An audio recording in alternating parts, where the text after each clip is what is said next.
Hi. Today I want to talk about a word or a phrase, two words, a phrase that may be holding you back. This is a phrase that I saw with myself in different areas of my life, and I've really had to work on it, and also with my patients and clients. And this word is, I'll wait. Putting things on the back burner, your dreams, your ideas, your plans, things that make you excited.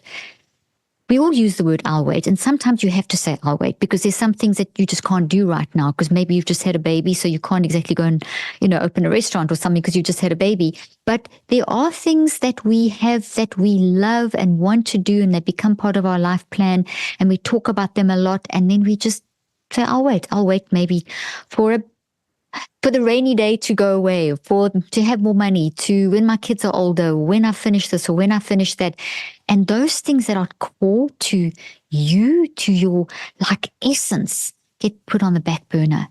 And so what we need to do is make that distinction between the things that need to wait because of the practicality of some things just have to wait, to those core things that are part of you, your dreams, your ideas, your plans, that things that make you excited, that make you have that joie de vivre, that make you wake up in the morning and get excited. And I'm not saying that you have to be excited every single day of your life. I mean, most days, as the research shows, we're just okay getting through the day. But when you get into that work environment, you get excited. Like you can see, I'm excited now. I am like this when I do my podcasts. I'm like this when I'm doing my research, when I'm creating content for my Neurocycle app, when I worked with my patients and saw the changes. But when I got to learn some new technology, or when I've got to learn how to understand, taxes and financial things, those don't interest me as much. Now, what I'm talking about here is the things that switch me on, that make me excited, that are like ideas for this and ideas for that and ideas for this. If we put those into the I'll wait category, or if you think of a shopping aisle and you've got the shopping aisles and you've got this one aisle, they have the labels up at the top, pharmacy things and whatever, cleaning things, whatever. At the top of this is the I'll wait aisle. And here's all your ideas, and they just sit in that aisle, but you never actually take them out the aisle, put them into your cart and push them out the door and make them happen, even though they may change, because initially they maybe went onto that shelf just as this tiny little idea that just didn't have much developed to it. But over time, as you kept thinking about it, it got bigger and bigger and it got quite detailed, but it's still sitting there. And there's a level of frustration inside of you. At some point, we want to take that off the shelf, put it in the cart and push that out the store and do something with that, even if it doesn't work. But to know that you've tried, that's so important. So I'll wait can hold you back, and it's not necessarily good for you.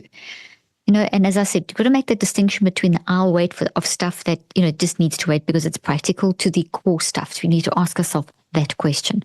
So here's just some examples. So I'll wait until another position opens up, until another opportunity arises. So this could be at work, and it could be a situation that there's a great position that you are ideal for, you can do, but you just wait, well, maybe I'll pass by, maybe I'll wait till another position, or maybe I'll wait till another opportunity. And then you miss that opportunity. It kind of sits on the shelf. Or I'll wait to see what happens before I offer my idea. So maybe you're sitting in a meeting, or you are helping a family member, or you're helping friends, or you've got these ideas for something, but you don't offer them. You just think, okay, well, I'll see what everyone else says, or I'll see what happens, or, I'll wait for a better chance to share my creative idea, or maybe they won't, whatever. Or I'll wait before I say something to that rude coworker who interrupts and snaps a lot at everyone. So maybe that's another example. So there's someone who's constantly being rude in a meeting, or in a family family gathering or something, and everyone's too scared to talk to them. And you think, well, I'll wait for someone else to talk to them, or I'll wait for the next time we get together, or I'll wait for. And then this behavior is going on for some time, disrupting meetings or disrupting family gatherings or whatever. Or another example, I'll wait until things are calmer before asking for a raise, or I'll wait until things are calmer before solving this problem in the family, or I'll wait until this and to do this because I've got this going on now, but things never really slow down. We have this thing, and it's a psychological principle, that we think that I can do it in the future. So we commit to saying, okay, I'll do it I'll have more time in the future. But if you can't work out a way to fit it into your immediate life, even if it's something like, okay, I can't do it this week, but I can definitely get to it in the next few days and I can put it in here and this is my plan. And you actually get to doing that. If you keep thinking, I know in 3 months' time when I'm finished this project, I'll definitely have time for that. We're kidding ourselves, because in 3 months' time, life has happened every day since then and more things have come up. And the unexpected on top of the expected, and then there's implications and results from other things that have happened, and it builds. So then the I'll wait is kind of pushing it out, and it stays on the shelf. So let's see if you're in this state. Now, I'm not saying that you're going to be in this state all the time. It doesn't mean that you are an I'll wait person and that's you and that's it. It could be that you've become that way for a lot of things in your life, and it's time to change it because it leads to frustration. So here's some questions I want you to ask yourself now, and I want you to answer them now, and I'm going to give you a little bit of time, but you could press pause and write them down, or you could come back and re-listen and write them down, however you want to do it.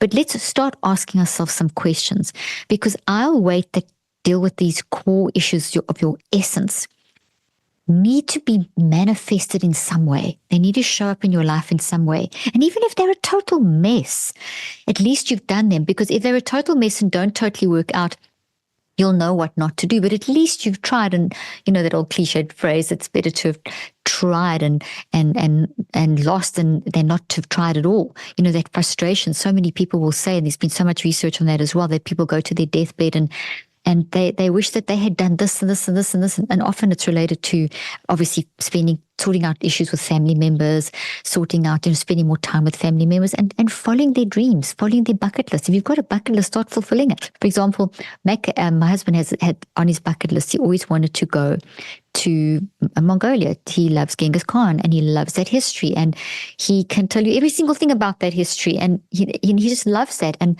one of my other daughters is really adventurous and also was really keen, and so they planned a trip, and it had been on the bucket list, and then things came up and work came up, and we thought, well, maybe I'll wait for another time and I'll wait. And you know what? We actually sat down as a family and said, no, you two need to go and do this. This is the perfect time. Don't keep this on your bucket list. Don't keep it on the shelf in the aisle. This is the time. It's all planned. Don't I'll wait, because it will never happen.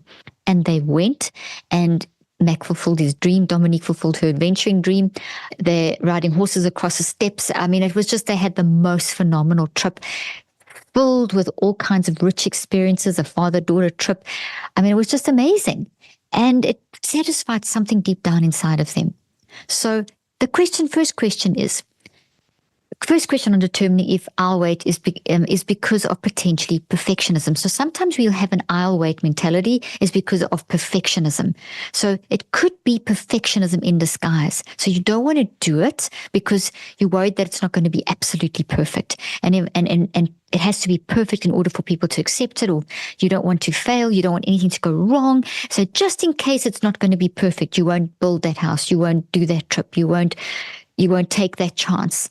So that could be perfectionism. And there's an innate fear that keeps us stuck in perfectionism. And perfectionism blocks so many wonderful growth opportunities and leads to so much internal frustration and affects our mental health. So it could feel like you're keeping yourself safe or protected. And so you may think you're keeping yourself protected from criticism or failure. So ask yourself, are you maybe using I'll wait a lot because of perfectionism?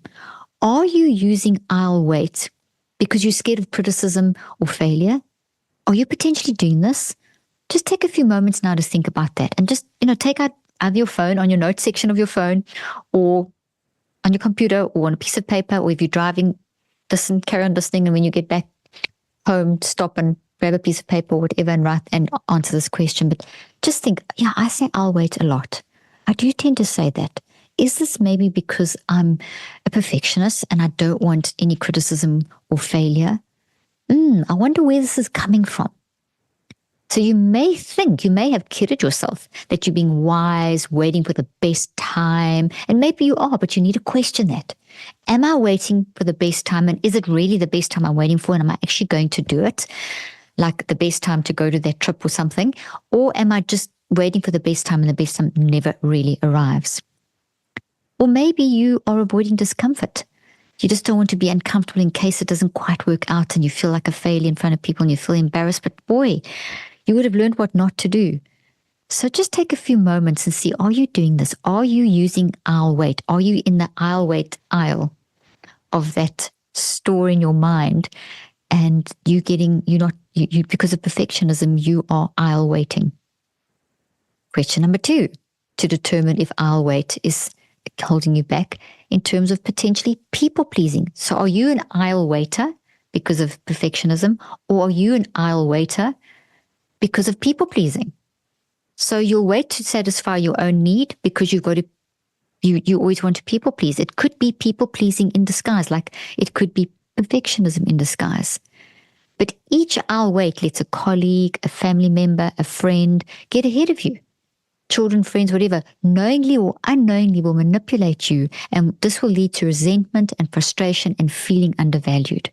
So are you thinking, okay, I'm going to do this and I'm so excited to do this and I'm going to start gym today, or I'm going to start getting ready to put this idea together for this project, or I'm going to start writing that book, or I'm going to start getting ready to develop this idea that I have to maybe get a little restaurant going or a small little eatery thing and whatever. But then it's an idea on the shelf and you think, okay, someone comes and asks you, can you do this? Can you do that? And you just you're planning it. You've got this plan. You're going to start it this weekend is when you're going to sit down and you're going to start working on this idea and planning it and seeing how you can make this come to fruition. What are the action steps? And someone asks you to do something. It takes up your whole weekend, or you have family members that need your help constantly, or you have a work project that your boss says you have to get done and you get tied up all weekend, and I'll wait. And then it's a month later and 2 months later and 3 months later, and it's still, I wish I'd got to that. You maybe have an idea to create some skin product, and you've got all these great ideas, but they're just sitting there on the shelf, and something else keeps coming in front of it all the time.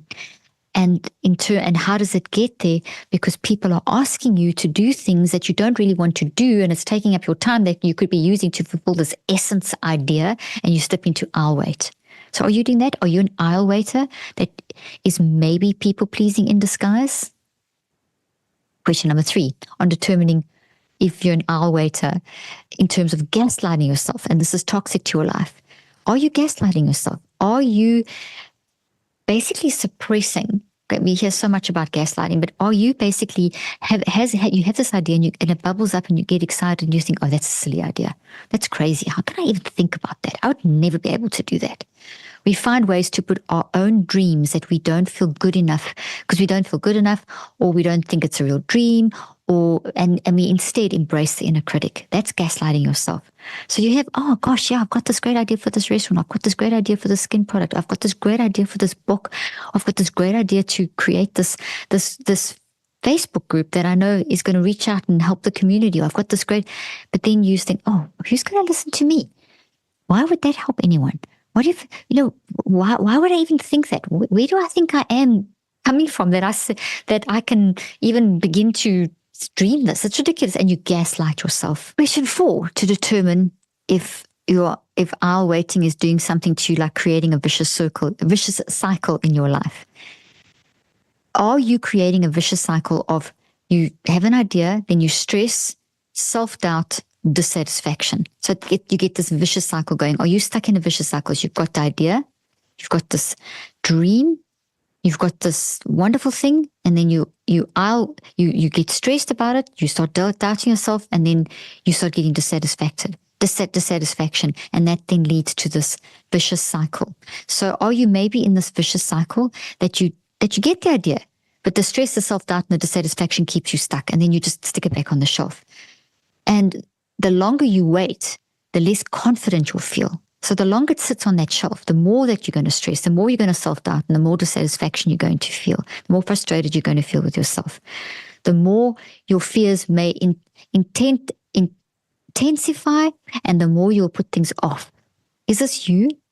Are you finding, if you have to walk down that aisle now, can you see things right at the bottom that you just really wish you had done. But it's so long since you looked at that idea, and every time you did, you just kind of stressed and went into self-doubt and dissatisfaction, and you just lost your confidence, and you waited too long, and now you've got more fears, and you just don't think you'll do it. And so is that you? Have you done that? Is there something at the back there that maybe you can take and put near the front of the shelf that you can actually start maybe working on?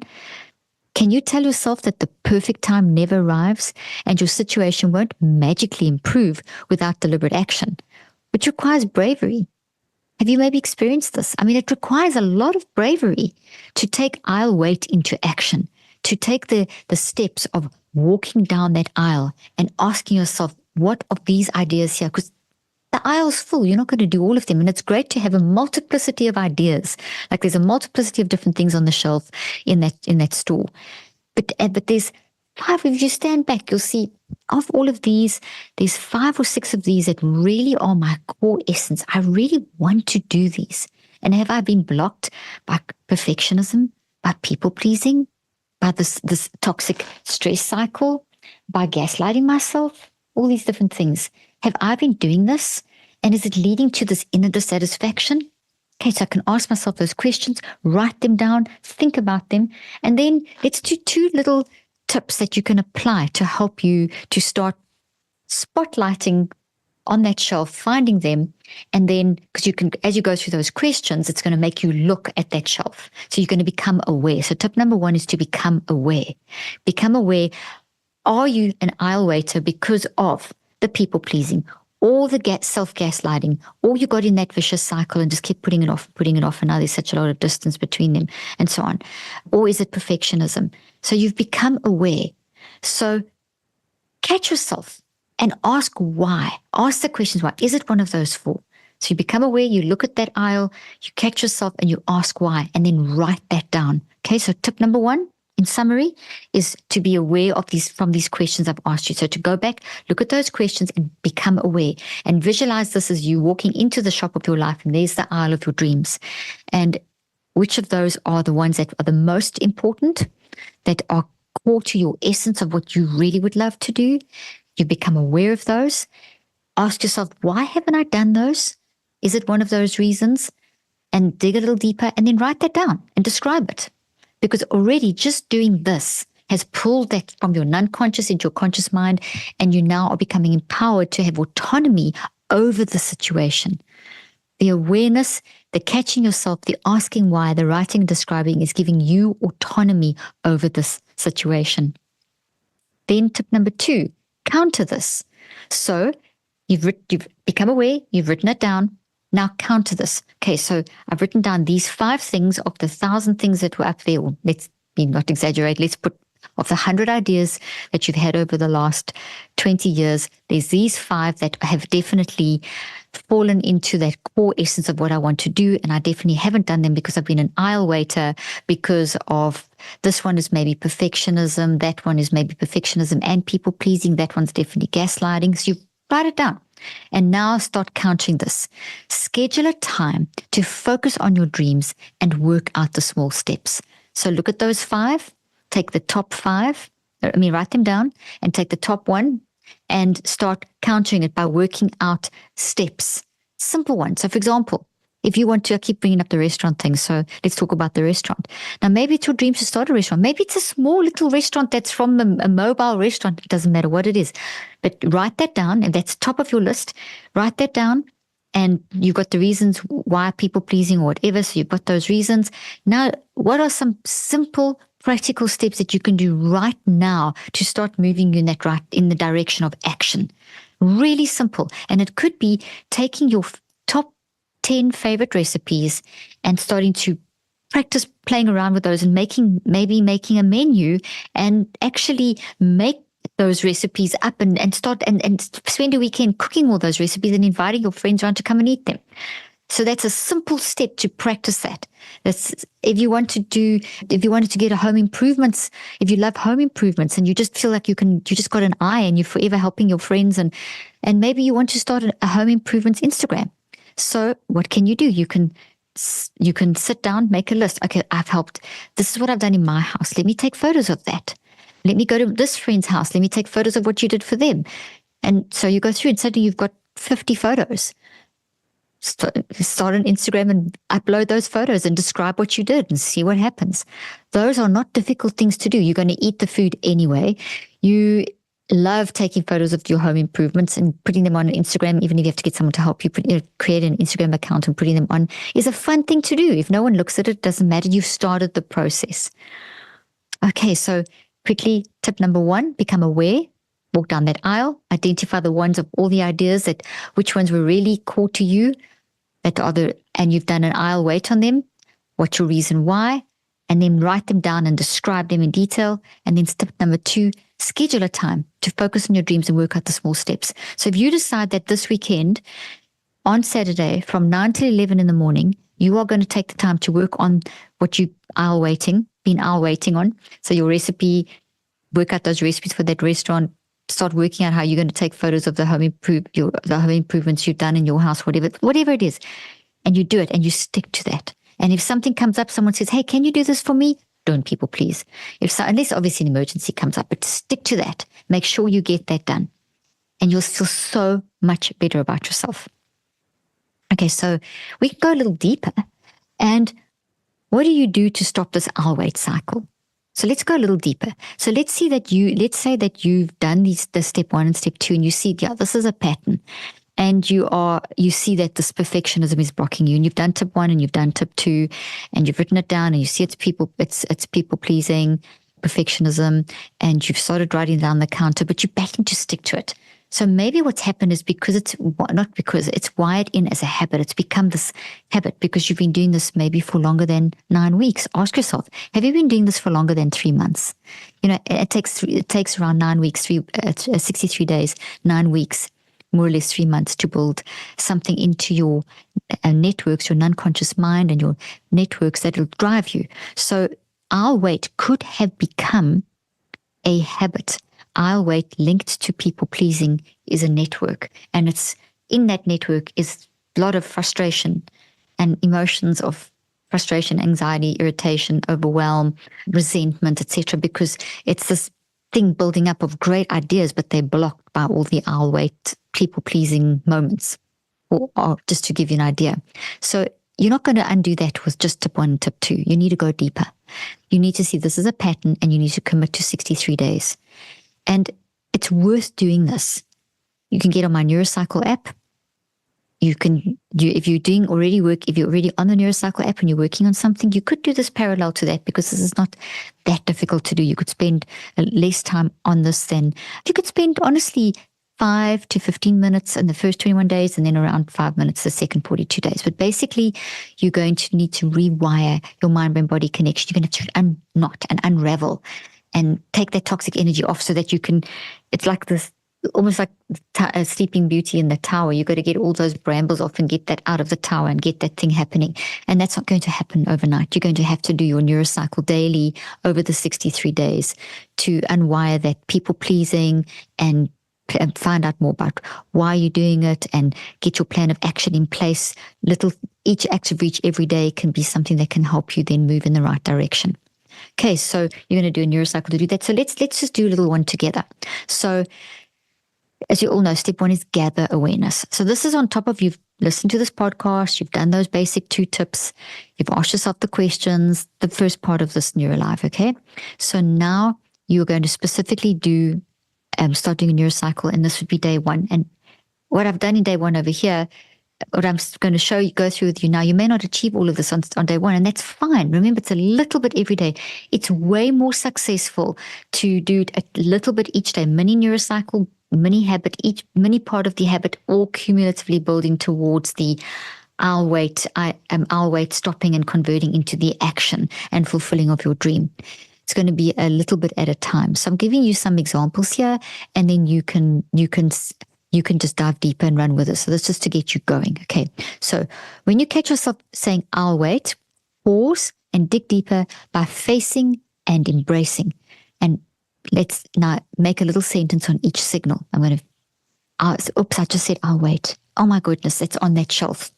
I know it's from people pleasing. Okay. I don't know why I'm still people pleasing. I really want to do it. It's my core essence. So how do I feel? I feel so frustrated. I can feel my heart pumping in my chest as I say I'm frustrated and I look at this idea and oh my gosh, the action. Okay, so the first one, I feel frustrated, emotional warning signal. My heart is pumping in my chest, physical, say bodily sensation. Third one, action, behavior, what you're saying and doing. People pleasing again. I said yes again. So once again, I put off doing this. And then perspective, this seriously sucks. I'm just never going to progress. Now that's day one. Okay. So you've got it out. I'm frustrated. I want to progress, but will I ever progress? Okay. So you've got that out. Fantastic. You've faced, you've embraced, you started getting autonomy. Reflect. Okay. That took us, without the waffling in between, took us under a minute. Okay. Now, why am I doing this? Now we have got a hint from the first part of this NeuroLive. From those questions and tips and so on, is that you've got an idea that it is related to this people pleasing. So here's some more questions you can ask yourself. Is my hesitation based on concrete observations? So is my hesitation in saying I'll wait based on a concrete observation that gives me evidence and data that I shouldn't do this? Or concrete observations that I am people pleasing, whatever it is. Not all of these questions are going to apply. I'm giving you a bunch of questions to help you when you get to the reflect. And you may have other ones too. This is just a guidance. Why am I waiting? Is it fear-driven feelings? Am I fearful of something? Is this maybe the people-pleasing part or the perfectionism part? Am I fearful of letting that person down and they'll reject me? People-pleasing. Am I fearful of being criticized? Perfectionism. Am I in the cycle of just doing this, that it's become a habit, the cycle, whatever? Why? Do I have vague notions that this may never that may never materialize? Do I have like vague notions that this dream of mine, is it like at the back of my mind, this is never going to really materialize? It's a little bit of gaslighting maybe I'm giving myself, that this is, a bit of imposter syndrome potentially. This is like, why am I thinking I can do this? Am I thinking, well, I'd love that, but I'm more stuck in this thing that this actually may never materialize? Is that true? You see, asking your questions, you're going to dig a little deeper. Is my reason for waiting through the I'll wait based on external facts? For example, I'll wait to apply for the promotion once the new budget is approved to fund the role. Now, that's not a bad one. So I'll wait now. So that would be a good one. I'm going to wait because I'm going to see if I apply and there's no budget, there's no point. So that's actually a good one.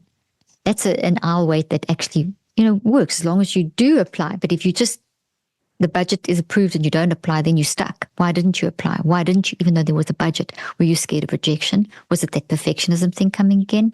Or fear-driven feelings, okay? So are you not doing it because you're driven by fear? Is that coming from the perfectionism? It's things like, I'll wait till I'm more confident in my leadership skills. So I'm not going to apply for that promotion. I'll wait because I don't feel confident in my leadership skills, even though I've been I've been pretty much doing a lot of the leadership stuff for maybe 5 years or something like that. So that's maybe going to keep you stuck. It's maybe going to keep that promotion or that job application on the shelf. Whereas the other one, once the budget's approved, that's your practical step to go ahead and apply. But even then, the budget may be approved and you don't. Okay?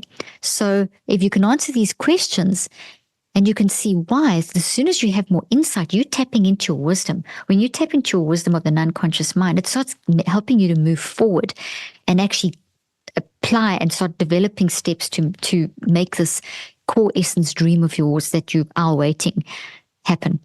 So some more questions. What is the worst that could happen if you acted now? If you tried it out now?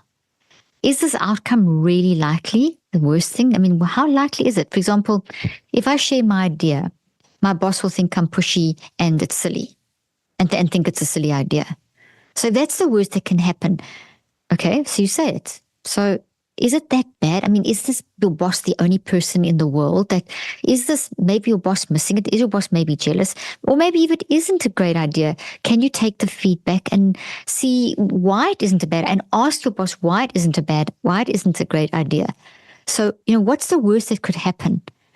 And is this outcome really likely? So the reality is your boss will most likely appreciate you being innovative and proactive and thinking of something, even if they don't carry out your ideas or immediately, or maybe they take part of them and shuffle them around, or that's most likely the thing that will most likely happen. Or they maybe will jump to it. But if I'll wait, you'll never know.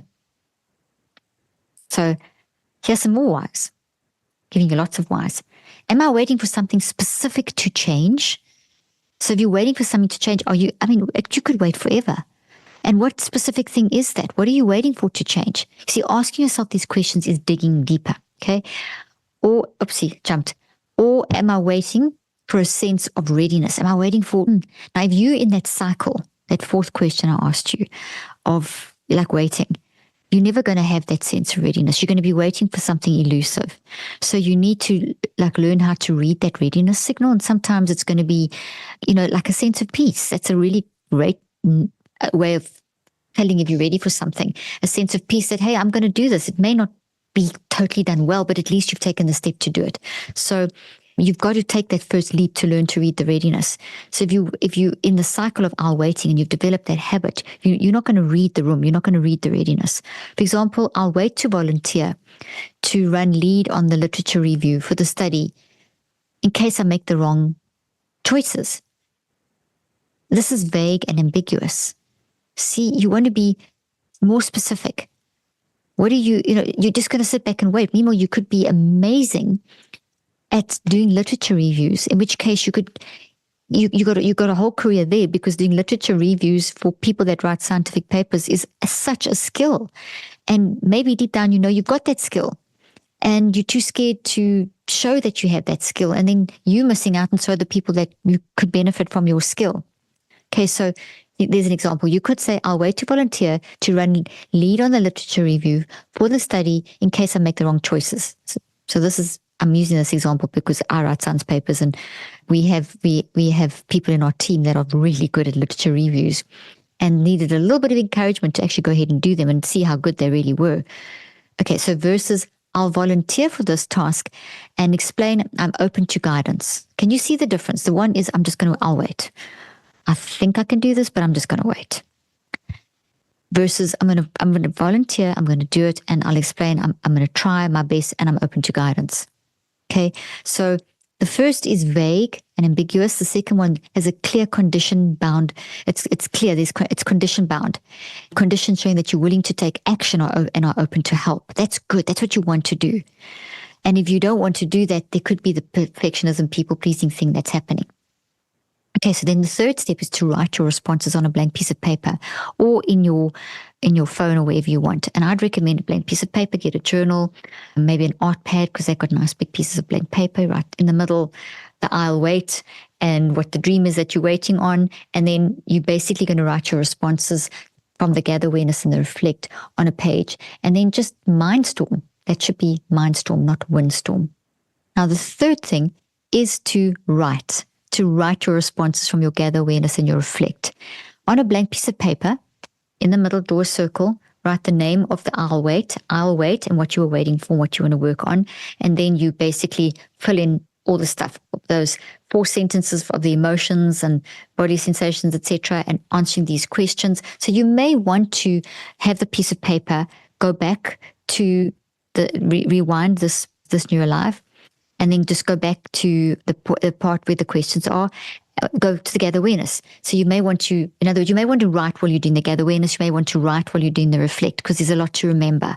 So some people like to just think it out and then go back and write it down. Some people like to think and write at the same time. But the point is that at some point you need to write. Okay. Once you've written down that stuff that you gathered awareness and reflected on, then I want you to look at what you've written and I want you to mindstorm. And a mindstorm is to look at what's written, and then whatever that stimulates, words, phrases, images, even if they seem unrelated, just add them wherever. Draw a line from a word, stick it in a cloud, all over the place, random, even if it doesn't seem related at all. Just put that down. I've had some patients doing this where they started putting something down, and they were working on, let's say, for example, they were working on something like this, where they were working on why they just never moved forward with the ideas and the frustration it led them to. And suddenly there was in the corner of the page, there was a constant list. There was the to-do list kept coming up. And the to-do list had all these different things on, and there was quite a lot of consistent to-dos that kept coming up. And so and then this person kept saying, but why do I keep thinking of to-dos when I'm doing this? And so it turns out that the to-do lists were a way of, they got so caught up in the to-do that they never actually got to do the dreams. So the dreams were always hour waiting because the to-do list always took priority. And not that a to-do list is unimportant, but sometimes we overdo our to-do list. And this is what this particular person was doing. But the Mindstorm pulled that out of the non-conscious, because the Mindstorm is going to show you other things that you didn't think of that are related and linked in some way. Okay. And then you're going to go to the fourth step, and you're going to look at all the stuff you wrote on the gather awareness, the reflect, and the right step. And you're going to look at all of this, and you're going to see how can I make sense? This is a pattern. What can I do about this?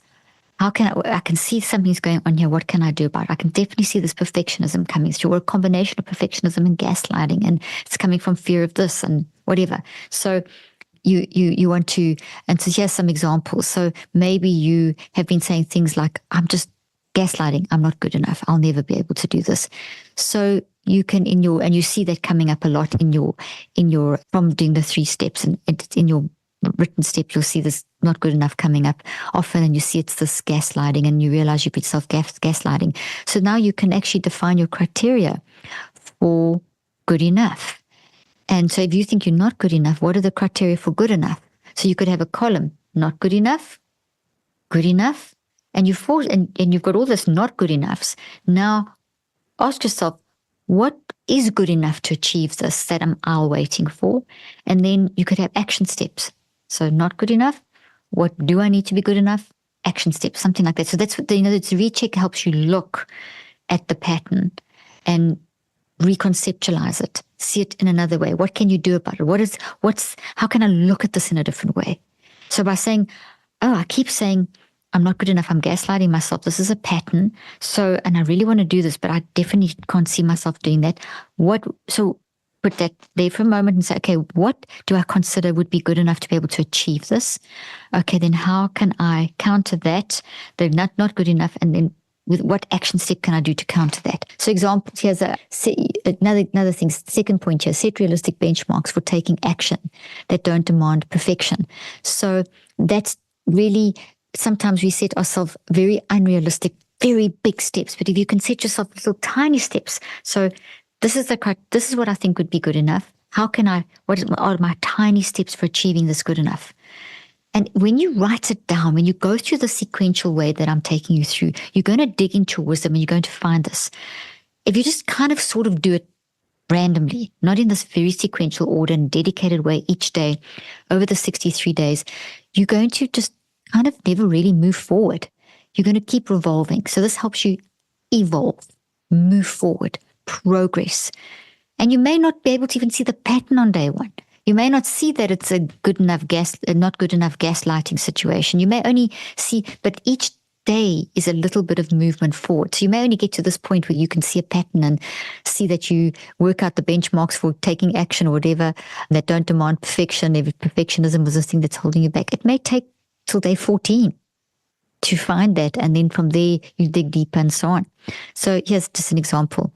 We're going back with that literature review idea.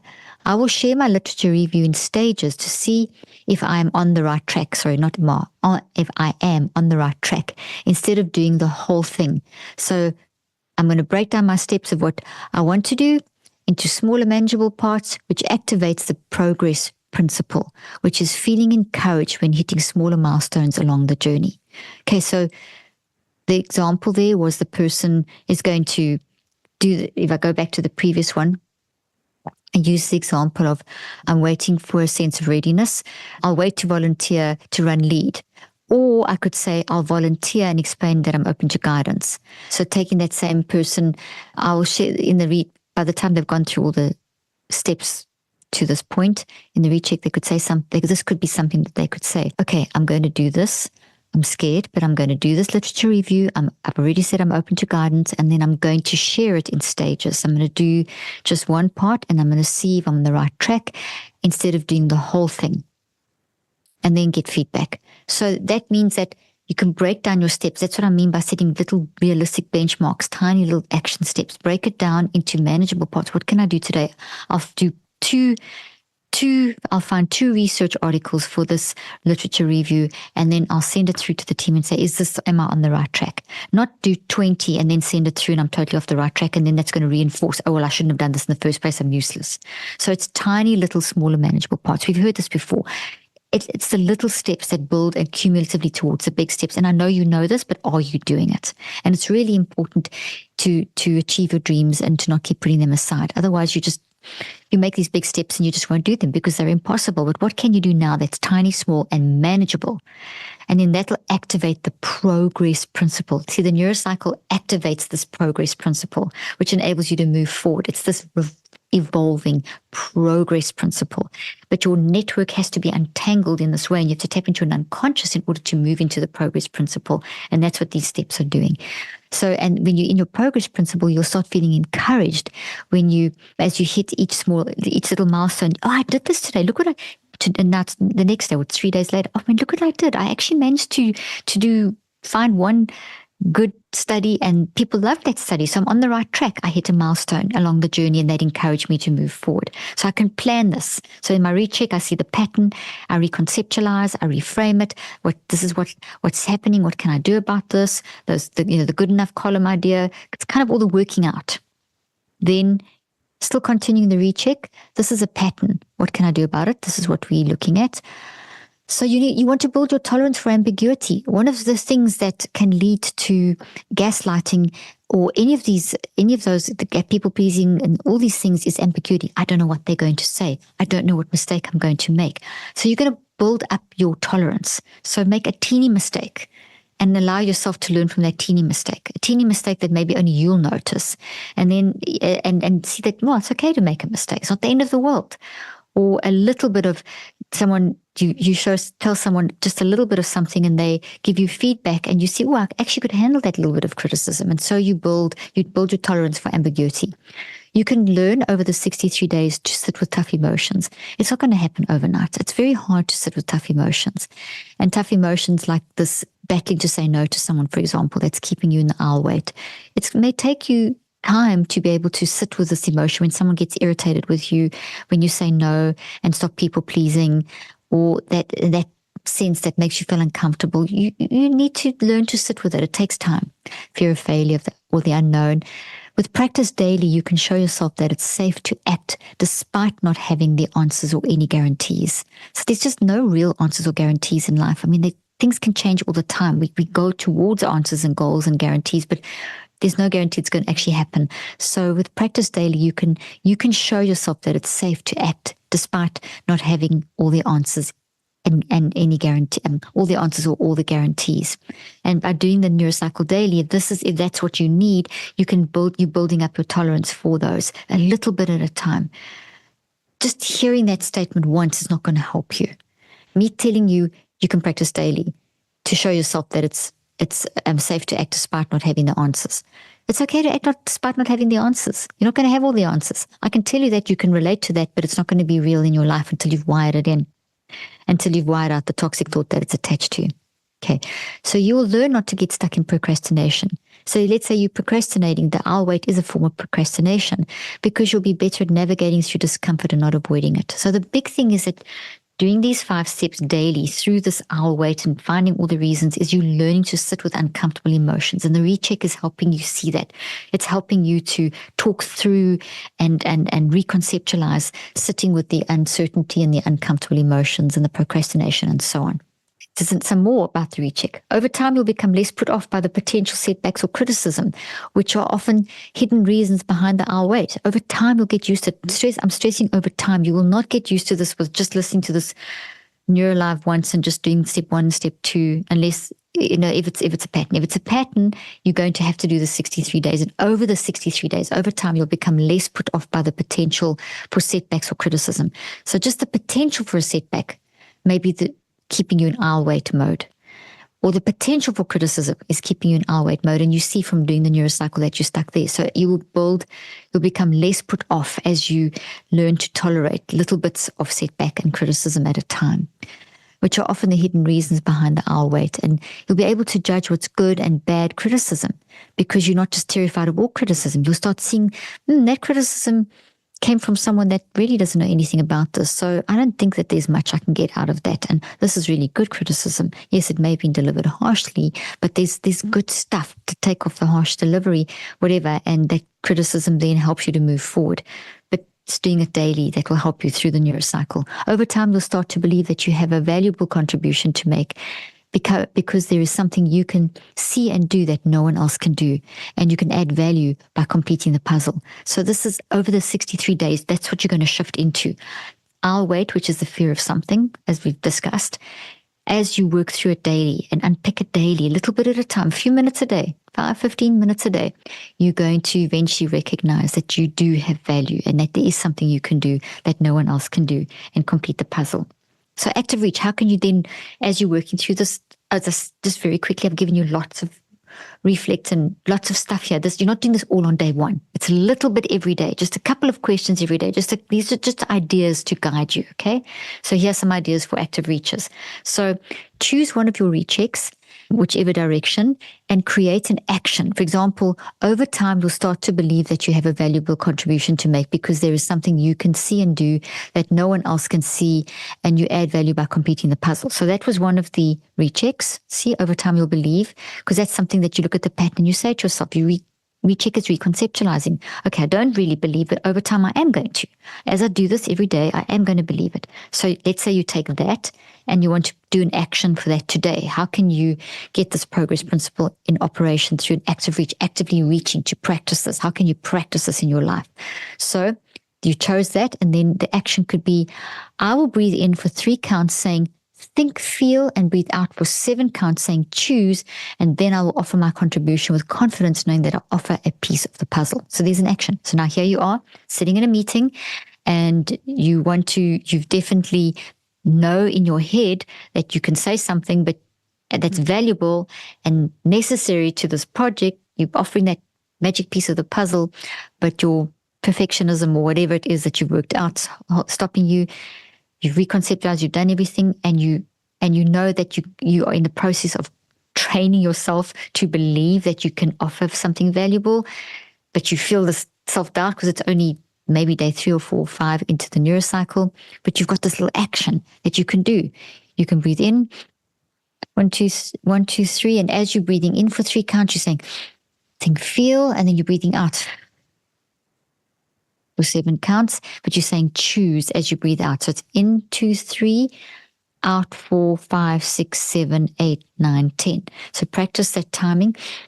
3, 10. Okay. Into 3, 4, 5, 6, 7, 8, 9, 10. And then add the wording to it.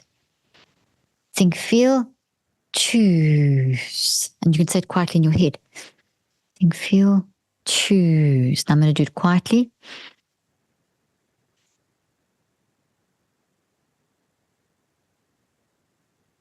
And then offer your piece of the puzzle. So as you practice that over time, if that little exercise is what you do for the first 21 days or all the 63 days, if that's the practice that you develop that helps you to stop the I'll wait, then every time an I'll wait pops up, you can do this little action. It'll activate, once you're at day 63, it will activate your ability, your confidence in yourself to not I'll wait, but to shift into the action. Here's another one. Practice choosing to put yourself in the path of discomfort on a regular basis. So practice getting uncomfortable. For example, initiate the So here's an action. So if you think, I don't like being uncomfortable, but I'm going to practice, that's my problem. And until I get over that, I'm going to keep waiting. So here's how you could do this. Initiate a conversation with a coworker that you don't often speak to. Think of what you could do today to practice this. Okay, so if you don't really like to do something simple, so practice putting yourself in discomfort, a simple thing. So there's someone that you don't normally talk to, or maybe you don't talk to people in the elevator. Today, you talk to someone in the elevator. You look at them instead of looking down at your feet and you say, hi, how you doing? Have a great day when they leave. Or you go up to a coworker and say, hey, how you doing? I see that you've been doing this, this, and this, or, great shoes. And then another one. When given criticism, Tell yourself that you'll see that as feedback, not as a personal affront, and look for the gems. Let's do that together now. Just think of the last time you were criticized. This is a great active reach. If you really battle with criticism and that the fear of criticism is sticking you into the aisle weight and everything's on that aisle weight aisle, you could practice saying, and this, as I said, this may take 63 days of practicing before you do this active reach. Okay. That's why you go through the neurocycle daily to build something like this. So the criticism comes, which it is inevitable. You're going to get criticism in your life. It's a fact. Okay. So as the criticism comes, you tell yourself as feedback, this is not a personal affront. And it could be in your head. You're saying in your head, this is not a personal affront. What are the gems? This is not a personal affront. What are the gems? Okay, I want you now to think, cast your mind back to this last 48 hours and see if you had some criticism. It could be something as simple as your kids telling you they don't like your dinner and it upset you because you spend time. It could be just the way that your partner sort of like snapped at you about the way you said something. Think of a point of criticism. I'm thinking of something now. Okay, now, as you're getting that criticism, put yourself in that position, visualize, put yourself there, visualize yourself in that, going through that experience. Stare at me, okay? Stare at my finger, literally stare at my hand, okay? And visualize it like you're watching a movie, okay? Now, tell yourself as you're looking at that, it's not a personal affront. What are the gems? It's not a personal affront. What are the gems? Okay, now, what are the gems? Close your eyes, think of the gems in that, even if you can find one. Okay. So active reach is how you can practice this in your life. Another one is boundaries. You may need boundaries. So the last one is you may need to set a specific boundary. We talk so much about boundaries, but when it comes to aisle wait and having fear of others, or if you are waiting because of people pleasing, for example, there's a very good chance that boundaries are what you're going to have to set. So when as you're about to do something and that person asks you for something and you find yourself, okay, you'll wait, you'll put your stuff aside again, you may have to say, actually, no, I can't do this now. I'm first doing this. I'll help you later, or go to someone else for that help. Okay, so you're on the Neurocycle app. I hope this has helped you. It's a lot of information, but don't let aisle wait steal your dreams. Visualize walking down that aisle, highlighting the ones you want. Do the 63-day Neurocycle and watch how this changes your life, because that core essence is something in you that no one else can do. And it comes out in these dreams, and you don't want to wait for your dreams to be turned into actions that can activate that progress principle and change other people's lives. Remember, that dream that you put into practice could be the piece of that puzzle that just changes a whole sphere of your life, someone else's life. Who knows what? It could have even bigger implications. We never know what our piece of the puzzle is going to do in the world. Thanks for joining me. See you next time.